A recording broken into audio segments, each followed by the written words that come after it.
Good afternoon, everybody. Welcome to this virtual online professional development opportunity hosted by the Maine Department of Education. My name is Joe Schmidt. I'm the Social Studies Specialist for the Maine Department of Education. Today, we are lucky to have a special guest. Maine's own Senator Angus King is joining us today. Senator King is here to talk a little bit about civics and government. He has a little bit of background, not only as an educator in it, but I do think some real life practical experience in the field as well. He's generously offered up some of his time to talk about Congress, civics, government, and then take some kind of questions and just see where he can help you guys out. And so with that, I would like to introduce and turn the floor over to Senator Angus King. Well, thanks, Joe. I'm coming to you from a room at the Brunswick Inn. I got up here from Washington in a rented car last Friday. Mary has me on quarantine for 14 days. So although she and I take a walk every day and a lot of FaceTiming, but no real life FaceTiming. When we take a walk, we're usually on both sides of the street. So we're trying to follow the rules. I was just talking to somebody in the media about, what we're going through. And it occurred to me afterwards, I don't know about you, but things always occur to me afterwards that I should have said. But the duration and intensity of what we're going through now is going to be the opposite of what we think. If we think it's going to be long and hard, and we act accordingly by physical distancing and washing our hands and doing all those kinds of things, it will be shorter and easier. If we think it's going to be short and easy and don't follow those kinds of rules, it's going to be long and hard. So I think that's the principle that we all have to follow. I'm not going to teach a course today. I'm going to give you some thoughts. The first thought is that what you're doing, social studies and history, is incredibly important. I was a government major in college. If I had it to do over again, it would be history, I think. And I think history, I've always thought of it as applied experience. If you stop and think about it, we all learn by experience. Our little boy's first word was hot. And he learned that by touching a light bulb. And that's the experience. Well, we can't have the experience of fighting World War I, but we can read Barbara Tuchman's Guns of August. And we can't have the experience of the Cuban Missile Crisis, but we can read Graham Allison's account of it. And in that way, we're learning from the past in a condensed way. Like I say, history is condensed experience, and therefore it's so important because everything has happened before. We've had a pandemic like this before in 1918, the Spanish flu. And in fact, here's a perfect example of a learning from that historical experience. In 1918, which was the end of World War I, most of the major cities in this country proposed or had big parades to celebrate the end of the war, with the troops marching down Main Street and everybody out on the curb and waving flags and throwing confetti. Well, it happened to hit at the time of the Spanish flu, which was sweeping the world at that time, including this country.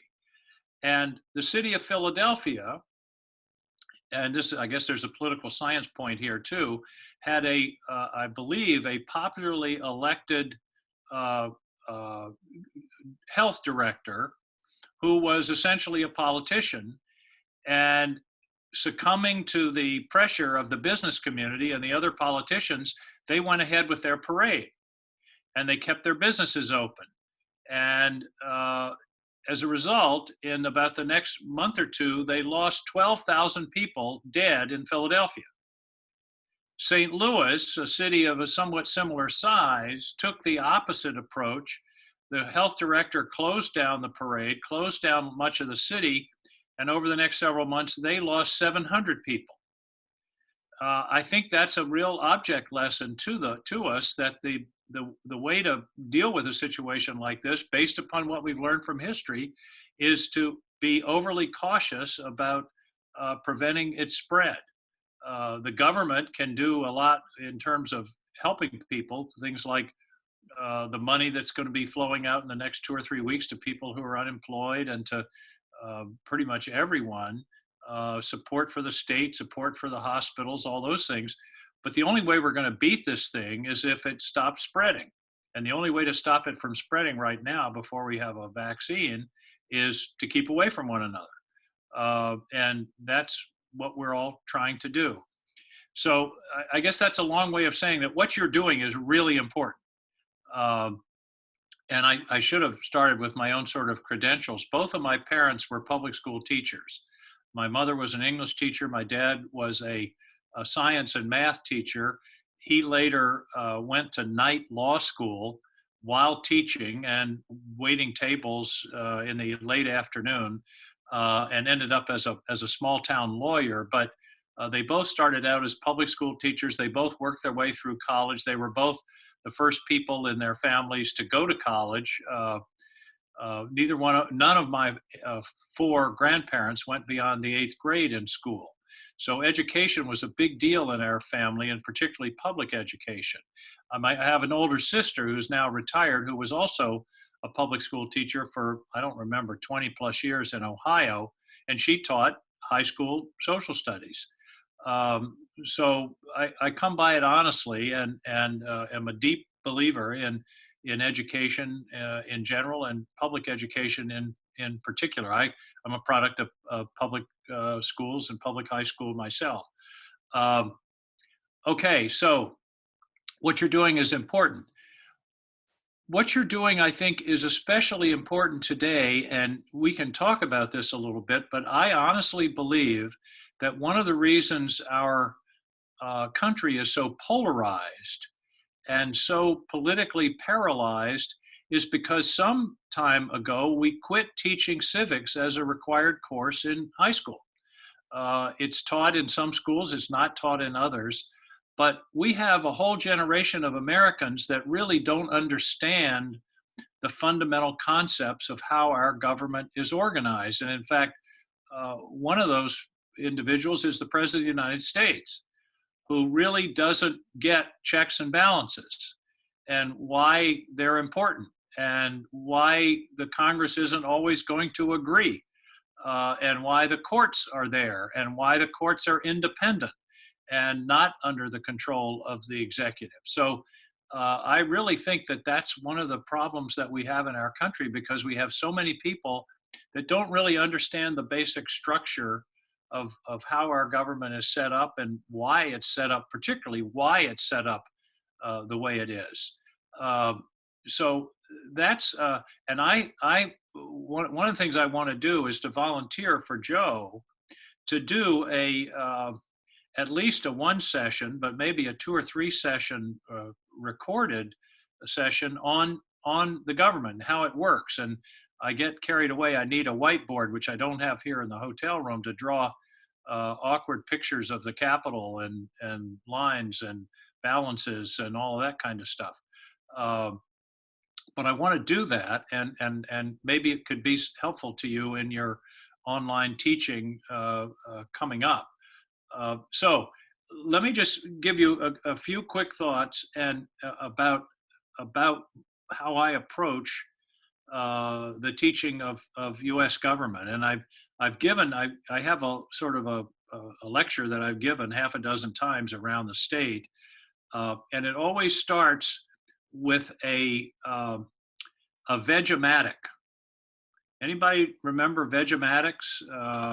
The thing that you would push, and it would cut the vegetables and put them up. Well, I go up on the stage and I have a Vegematic. It's over in the house in Brunswick. If Mary ever lets me back in, I'll be able to get it. And I take a cucumber, hold the cucumber up. The cucumber represents George III, concentrated power. And the Constitution is the Vegematic. So I take the cucumber, put it in the Vegematic, push the lever, and out come all these slices of cucumber. And everybody laughs, but they get the picture that what the Constitution is a Vegematic of power. It divides it up, and it puts some in the Congress, in two houses, some in the president, some in the courts, the states, the localities. It's a crazy quilt of divided power, and that's really the essence of our government. Why? Well, the underlying paradox of government is we need it to protect us. We need the first lines of the Constitution, the preamble, in order to provide for the common defense and ensure domestic tranquility. That's security. That's the function of any government, to keep us safe, either from foreign enemies or internal bad guys. So we need government. We create government to protect us, and we give it power in order to protect us. But the paradox is then we have to worry about the government itself abusing us with the power we've given it. Do you see what I mean? That's the heart of the problem, and it's not a new problem. The Romans put it this way: Quis custodiest ipsos custodiet.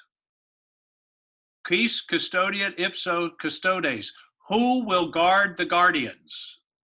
That's all you need to know about political science. That's the challenge of all governments in all eras. And our Constitution, I believe, is the most sublime answer to that question in human history. That doesn't mean it's perfect, but it really is an ingenious mechanism for doing confronting the problem of government, of giving it power and then having it not abuse us. The other sort of general principle that applies here is Lord Acton's admonition in the 19th century. I'm sure many of you know it. It goes like this: power corrupts, and absolute power corrupts absolutely. That's a law of nature. And so the more power you give to the government, the more danger it is that it will be corrupted, and that it will be used for the benefit of the powerful and to the detriment of everybody else. So our Constitution really approaches this problem in two ways. One is the crazy quilt structure of dividing power between branches of the government, particularly between the Congress and the president, but then setting up the independent judiciary to be sort of a referee as to when either of those bodies is violating the underlying rules of the road. That's the first line of defense, is the structure itself. And Madison and the founders, and by the way, the founders were profoundly understanding of human nature. They understood people. And I can't remember which Federalist, I think it's the 51st Federalist, but Madison has this wonderful line where he says, if angels were to govern men, no government, if we were all angels, no government would be necessary. And if angels were to govern men, no checks and balances would be necessary. But then he says, but the problem lies in this: in a government of men over men, and of course Madison meant men and women over men and women. It was a typo, I think, in the Federalist. But he said, the problem lies in this: if it's a government of men over men, there must be additional protections, because we're prone to be to take advantage of power. So the first line of defense is the Constitution itself, the complicated structure, the difficulty of making rules. Now, let me digress on that a little bit. The problem of modern American government is that the Congress has given up a lot of the powers bestowed on it by the Constitution for a variety of reasons. You've heard the term the imperial presidency, the usurpation by the president. The president has too much power. In my observation, as a member of the body, much of the problem has been Congress abdicating its responsibility rather than the president usurping it. The best example is the war power. On August 17th, 1787, at the Constitutional Convention, they debated the war power. And there were some who argued that the war power should be exclusively rest in the president because a committee can't conduct a war. There were others who said, wait a minute, that's what we're trying to get away from. We don't want one person to be able to commit the whole society to a war. That's what kings and princes did in Europe for 500 years, and that's what we're rebelling against. So they compromised. That's an important word, by the way. It's okay. They compromised, and they said that the president is the commander in chief. In Article 2, the president is the commander in chief, which means he or she is in charge of the execution of the war. But in Article 1, Section 8, they expressly delegated to the Congress the power to declare war. In other words, the Congress is who is supposed to decide who gets us into a war, and then the president commands and executes the war. Well, Congress hasn't declared war since 1982. There have been a series of authorizations, and in some cases, in the Korean War, there really wasn't any authorization at all. And presidents have gradually asserted greater and greater power to take the country into international conflict.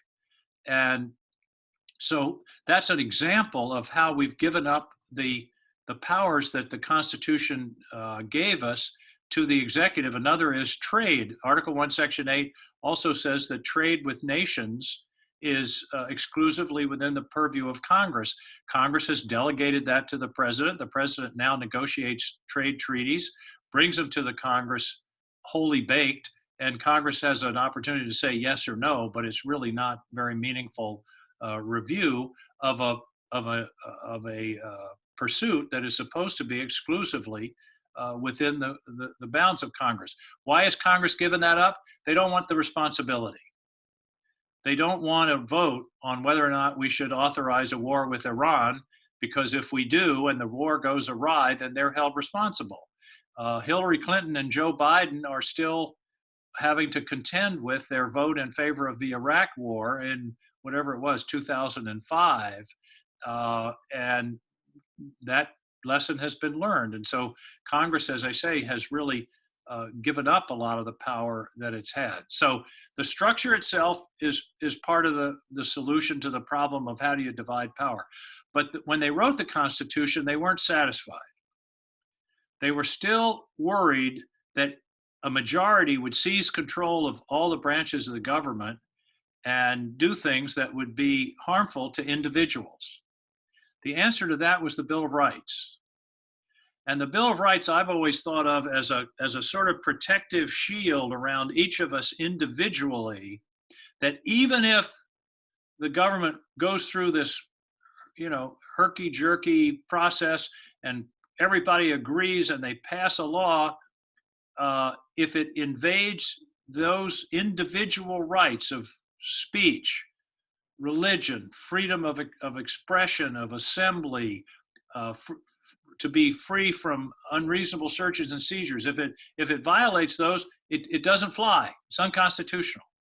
So the Bill of Rights, as I say, is a kind of second level shield to the public from being abused by the government.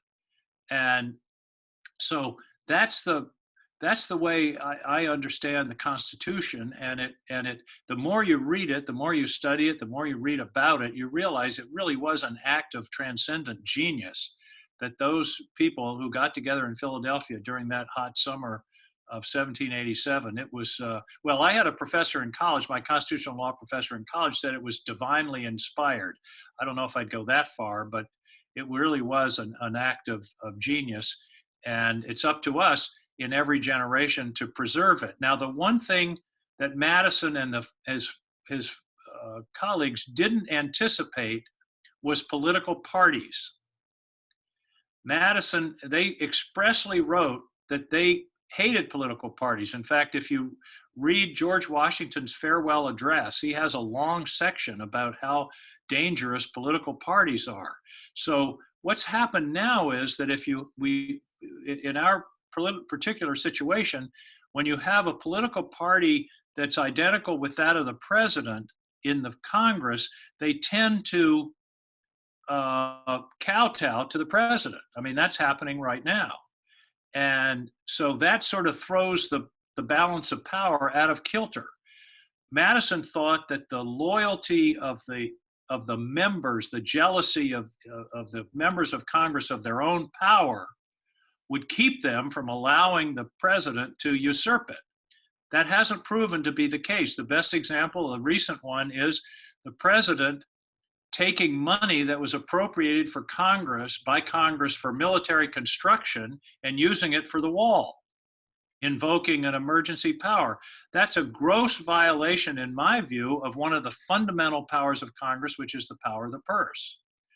And yet, the Congress, the Republican majority allowed that to happen. And I sat in a meeting of the Armed Services Committee and said, I don't believe you guys. This is, you're giving away your most fundamental power here, and allowing the president, any president, to to say, we don't care what Congress does in their appropriation process. If we want something for our pet project, we're going to find a way to take the money. But that happened in real time about 2 years ago. And the other problem I keep talking to my colleagues about is, once you do something like that, it becomes a precedent for the next time. And it becomes more likely that the next president, whoever it is, will say, well, hell, if I can do this, if Trump could do this, then I can do this plus. And by the way, Donald Trump didn't invent this. Barack Obama, when he issued his executive order on DACA, essentially rewrote a part of the immigration law. And I made an impassioned speech at the Democratic caucus saying, you guys are going to regret this. I agree totally with what he did, but I don't agree with how he did it, because he took unto himself the power essentially to rewrite a law written by Congress. I understand why, I understand all the policy reasons, but that precedent is now haunting us with a different president. In fact, in that argument in the caucus, I said, what are you guys going to do when President Ted Cruz repeals the Affordable Care Act by a stroke of the pen? I didn't know about Trump at the time, but we're now living through, you see, the precedent becoming greater and greater obsequiousness to the executive. So that's my, let's see, I'm looking, that's my 24 minutes on King on the Constitution. What I'm interested in is from you, and obviously any questions you want to have about what we're doing, what's going on, the pandemic response and all those kinds of things, or what's going on in the Senate or any of that, I'm delighted. But I also want some thoughts about what I can do personally to help you. What would be interesting to your students? What, if would a tape presentation along the lines of what you just saw, or something different on political parties or state government or whatever. I want to, I'm doing a lot of work during this period. I'm on conference calls all the time, but I also want to use it to see if I can't contribute to what you're doing, particularly during this period where a lot of the work is being done online. So Joe, I'll stop there if that's okay. Absolutely. If anybody has any questions, go ahead and drop them into the chat box. We'll go ahead and jump it. I will, let's see if I can do this. Let me find, I'm gonna see if I can unmute you. Deborah Davis, you have a question. I'll let you ask them directly as soon as I can find you on the list here. Oh, there you are. Okay. Thank you very much, Senator King. I've really appreciated this. This is something that my 7th graders and I were just discussing before we had this unfortunate break. But one of the things that was happening in my classroom is I teach in Fort Fairfield, and they were very polarized as far as their feelings about impeachment.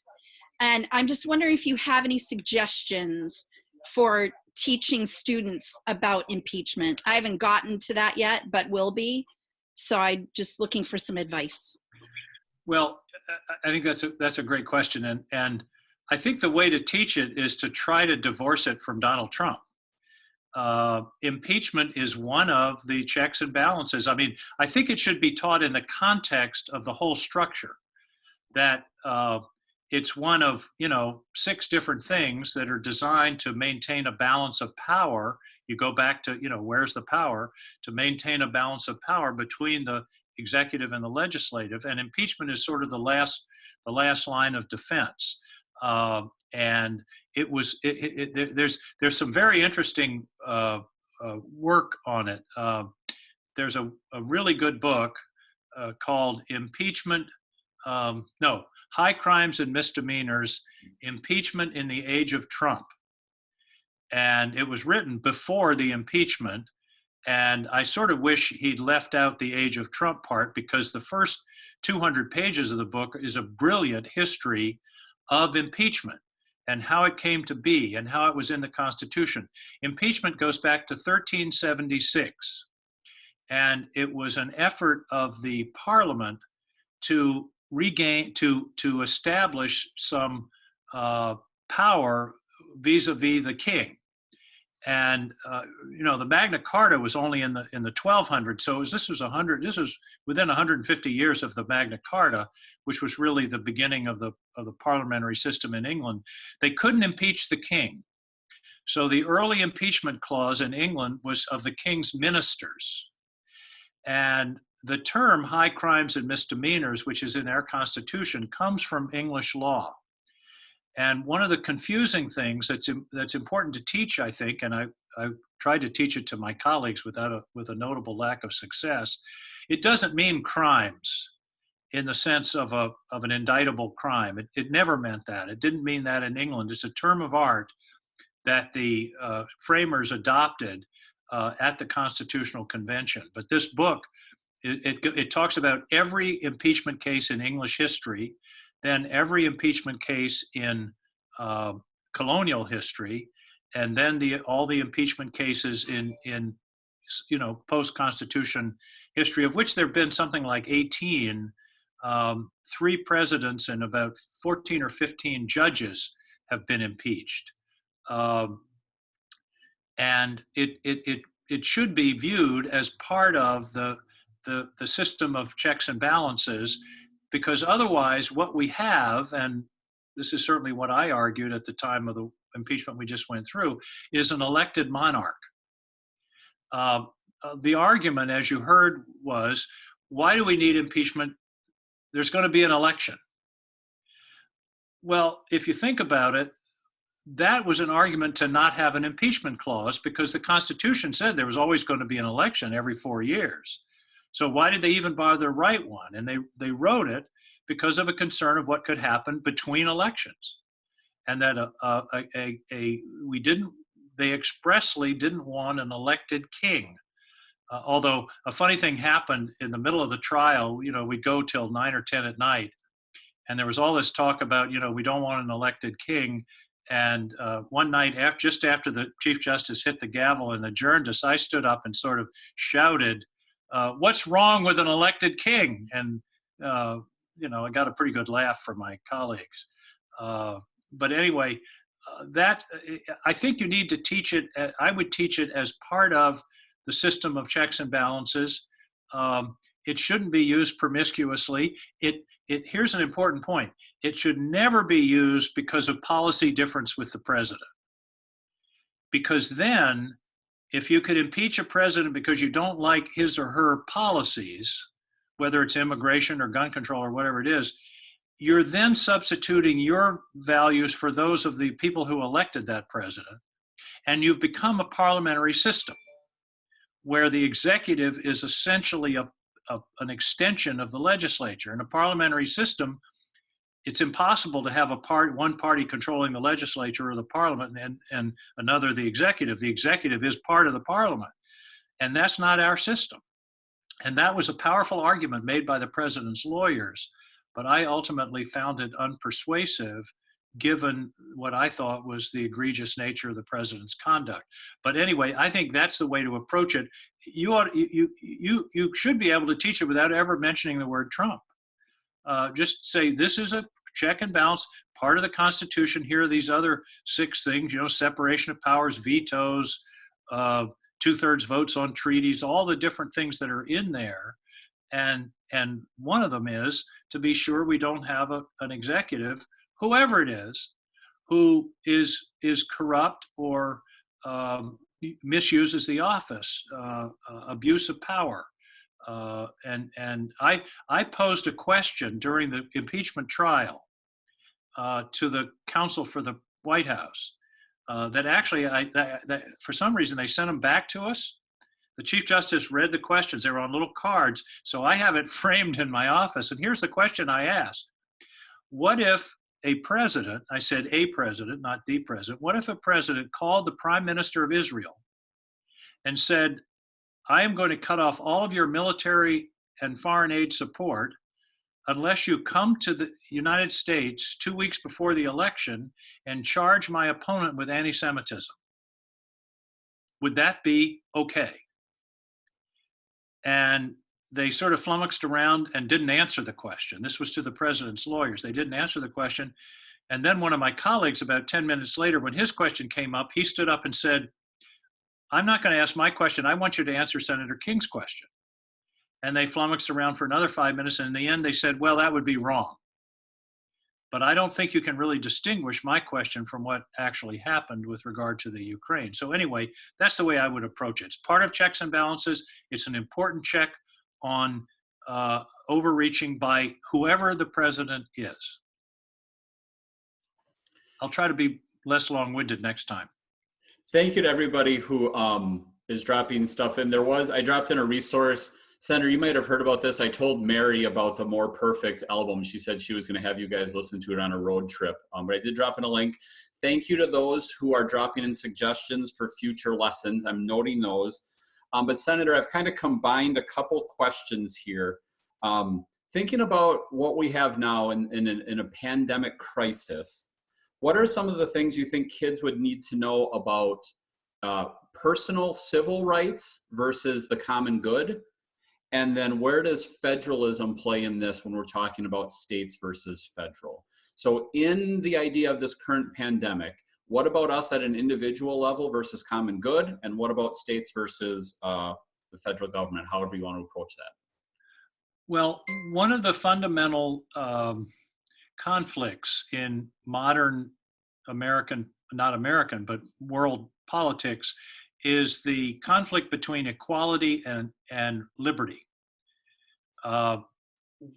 What is the idea of equality, that people should have equal opportunity and an opportunity to excel and to be successful, versus liberty, which means I can do whatever I want, and that may impinge upon your ability to achieve equality.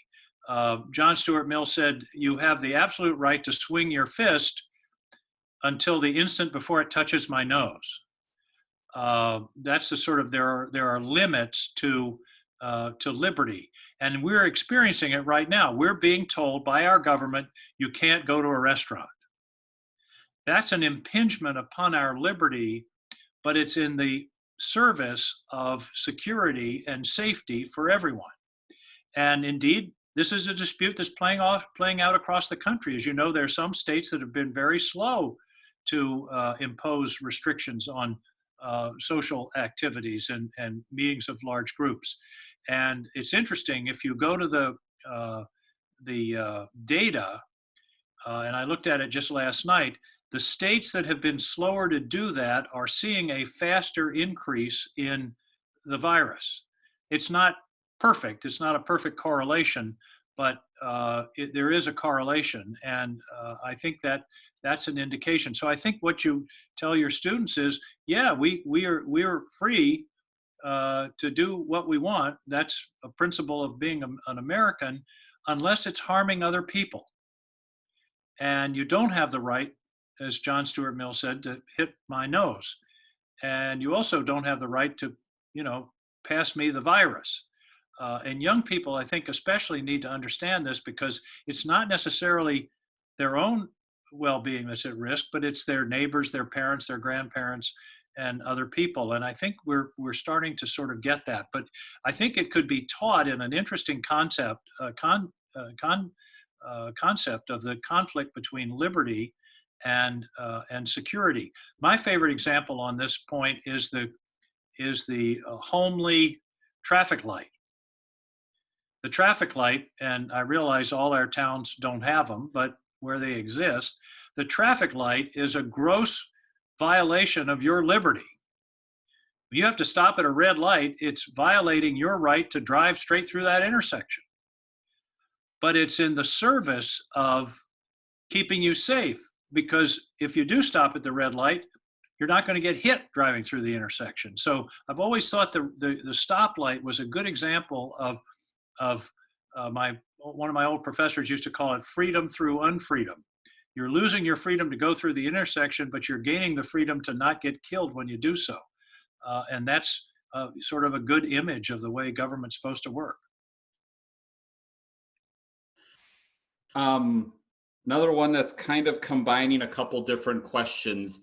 People are talking about civics and student engagement, and sometimes it's there's not maybe the support or interest at home. So what do you think is a way that we can help get kids more civically engaged and or interested in civics and government in a time where maybe they aren't seeing the same support at home or the interest at home? Yeah, well, that's always an issue, and the more support you have at home, the more engaged you're going to be. I'm just off the top of my head giving assignments that compel engagement. For example, writing your congressman, attending a town council meeting, attending a school board meeting. You never know. You assign your kids to go to a school board meeting, and they may come back with lots of ideas and thoughts about what they saw, and a desire to become further engaged. And everybody's talking. Well, now everybody's talking about the pandemic, but hopefully we'll talk about other things. And one of the other things will be the election, and having people do reports, assigning students to represent the opposite of the side they're on. Everybody in your class, everybody who's for Trump, raise your hand. Everybody's for Biden, raise your hand, and then make them argue it from the opposite point of view. I think would be an educational process. But I think one of the best things is assignments to students to be engaged. Ask homework questions about what went on at the Republican convention last night, or those kinds of things. Adam Schmidt, I think I have the general idea of your question here, but if I can find you, I'm going to unmute you. I feel, nope, no, you just moved. Where'd you go? Adam, okay, there we go. I think I got it, but I'm going to let you ask. I think this is an interesting question. First of all, thank you for taking your time, Senator. Sure. So basically one of the things that I'm interested in is we have this balance of thinking about the government structurally, like we have how the Constitution sets everything up. And then I think that we also have this impetus for how do we bridge that structural knowledge to the human experience of what it means. If we think about the United States as a democracy, what does it mean to live in a society with other people? So what do you see? I'd just love to hear your thoughts about kind of the connection you see between learning civics and then also teaching students how to recognize that there are opinions that are different from theirs in ways that foster respect and hopefully that ability to compromise that you were talking about before. Well, I think one thing is to teach the importance of compromise through things like the Constitution. I mean, the Constitution was a compromise document.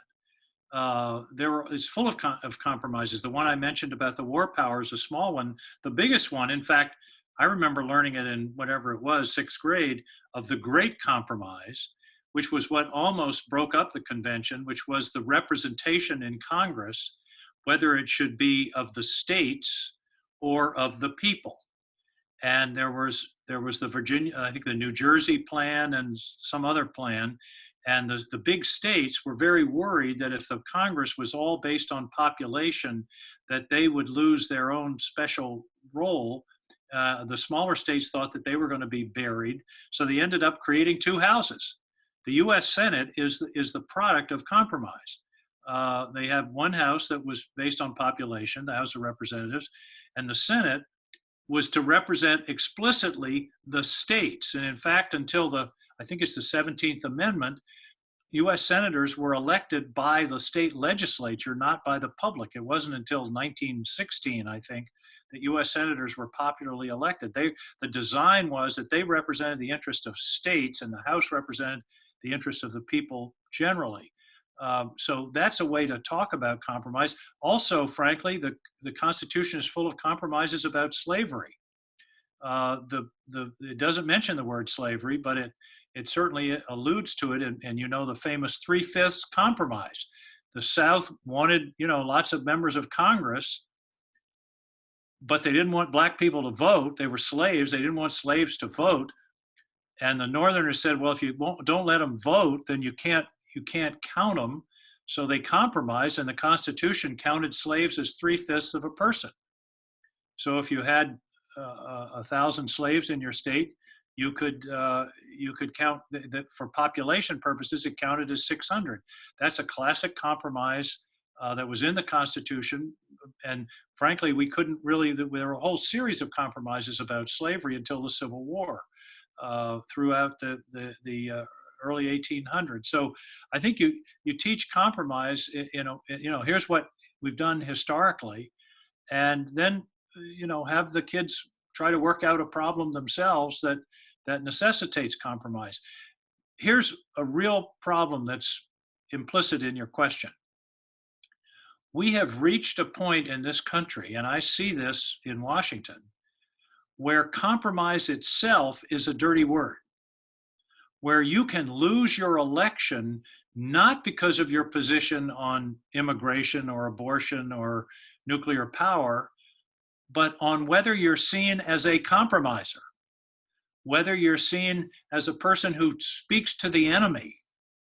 I had dinner one night with one of my very conservative Republican colleagues from the West, and he mentioned that he was going to have a primary and in the Republican Party. And I said, you're the most conservative guy here. How the hell is somebody going to get to your right? What are they going to charge you with?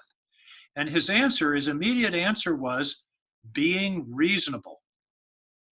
Well, if being reasonable will cost you your seat, we're in real trouble.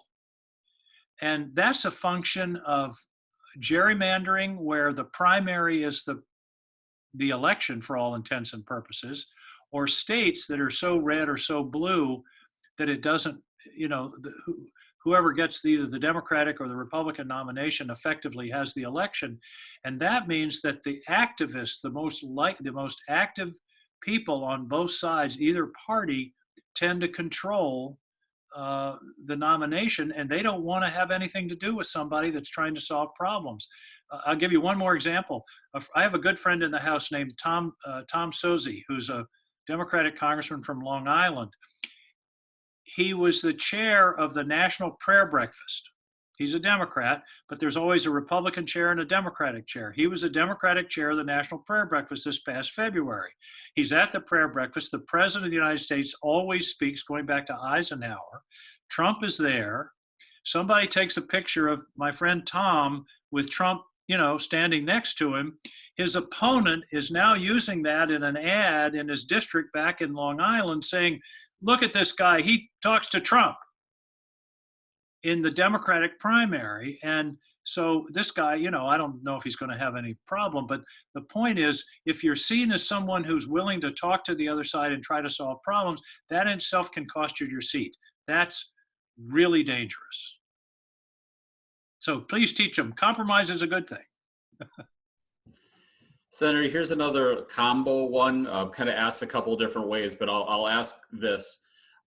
What would you think is like the key idea in terms of like civic or government education, let's say for an upper elementary kid, a middle school kid, and a high school kid? Like what are the things they need to come along the way by the time they graduate? In terms of civics, you mean? There was just people like, what's the key ideas for a sixth grader, high school? I mean, it's kind of all over, but the people are wanting to know, like, what do you think's the biggest thing a kid would need to know about civics and or government at the different grade levels, elementary, middle school, high school? I think starting at elementary school, the idea that you want to convey is participation. You're important. Your young voice is important. You have a role, and you can have your class officers and, getting ready for the spring festival or whatever, those kinds of things. But I think in inculcating a sense of belonging and participating is the first step of raising a democratic, with a small d, citizenry. So that would be in elementary school. I think in middle and high school, it would be more about, the kind of thing that I've been talking about, how the government is structured, your responsibilities, your rights. One of the most important, as you all know, young people don't vote. Older people vote, like 70%. People between 18 and 24 vote like 20%. And part of what has to be conveyed is how important this is. For example, all this money that we just spent, this $2 trillion, is going to be paid for by our kids. We're borrowing it from our kids. I'm guessing that I once said on the Senate floor, if 5-year-olds knew what we were doing and could vote, we'd all be out of office. So I think conveying to high school and middle and high school kids how important participation is, because if they don't participate, they're going to get shafted. They're not going to, their views are not going to be as strongly considered, is an important principle to impart. Here in Maine, our government is so accessible. You can go to Augusta and walk through the halls and talk to legislators. Legislators don't have individual offices. You can meet, you can go to your town council. It really is a very accessible process. And I think to the extent students can be encouraged to participate in that process, they'll pick up the habit of participating later in life. Ron, I'm going to kind of paraphrase your questions, probably be close to our last one, kind of a big general question for you, Senator. You mean the former ones haven't been big in general? Holy smokes. Well, the thing is, a general is, and I'm going to kind of even make it more general for my world. As a social studies specialist, we look at where we rank, and kind of the importance in kids' understandings. And Ron's kind of asking about the importance of history and government. And I'm curious, what would you say to a community or parents, outside of a classroom? I think we've got, people here who are on board with teaching civics and government. What would you say, why is history and civics and or government important to our kids? What's your stump speech for that to our communities? I start with Mark Twain. History doesn't always repeat itself, but it usually rhymes. Everything that happens has happened before. And if we don't learn from it, that's just sort of dumb. And I think that's where I start, is that we've got to try to understand how to derive lessons. Now, it doesn't mean, like Twain said, it's not identical, but there are enough similarities that there are things to be learned. And I think that's why, I go back. Recent history, what do we do in Afghanistan? Well, history tells us, do you know what the historic nickname of Afghanistan is for the past several hundred years? Graveyard of Empires. The Graveyard of Empires. That tells you something about the wisdom of getting engaged in a land war in Afghanistan. Not that we don't have reason to be there, but it should inform what we're doing. Like I say, everything that we're going through has been gone through in some other place and some other time, and that's why I think it's so important to just have some knowledge. You don't have to have a encyclopedic knowledge of history, but you have to know how to find it. For example, I mentioned the book on impeachment. It was fascinating to me to learn that impeachment started in 1376. It wasn't something that was invented in this country. It wasn't something just done here. Every one of the colonial constitutions before, I think, no, 11 of 13 of the original colonial constitutions had impeachment clauses. I find that that's important knowledge. So I guess my overall comment would be, I don't think you study history. I mean, it's fun and interesting, but I view it as practical and important. A good knowledge of history is essential to succeeding, and particularly in the public policy realm, making good policy and protecting our people. I was trying to cue that up as kind of a last line for you. Just for everybody in the group, I'm going to drop a form in the chat box for you. Please use this if you need a contact hour. There's also a question in the form, in the survey, about future topics. And I've captured some of this here, but let's make this one a little more specific. Senator King has been very gracious with his time, and I'd like to be able to get some ideas about what you guys would like to see as next steps. So please take an opportunity to answer that. As I keep telling people, the last question, you have to say yes, that you completed the webinar, otherwise you don't get the certificate. It will automatically send you a certificate.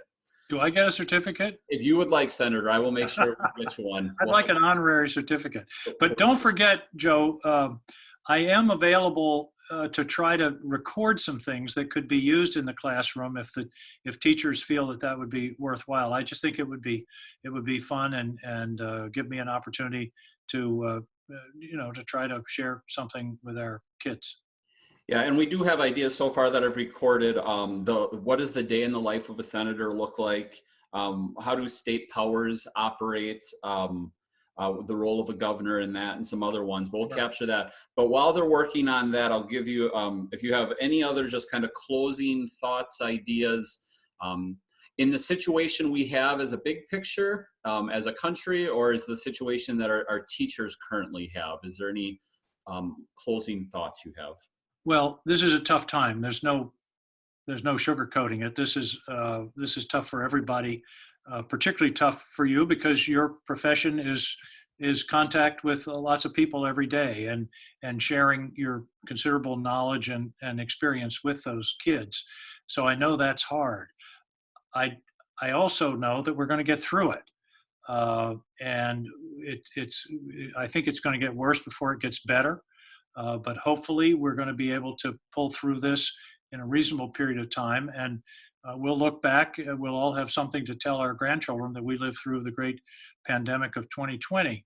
But in the meantime, I think as much contact as we can have with one another safely through mediums like this, media like this, and the more that we can sort of share and keep in touch with one another, I think is important. And again, I want to go back to the very beginning. The whole country rests upon public education. I don't know if you happen to see it, but in the President's State of the Union a while ago, he used the term government schools a couple times. And that's a code in my view for attacking public education. And I don't like it. And I think we need to stand up for public education. My father believed it was the bedrock of democracy, and I believe that too. So you are on the front lines conveying the civilization and the essence of our American civilization to the next generation. And I just want to thank you for doing it, and want to help you to do so in any way that I can. Thanks a lot, Joe, for the time. Yeah, absolutely, Senator. I will be in touch, and we can figure out what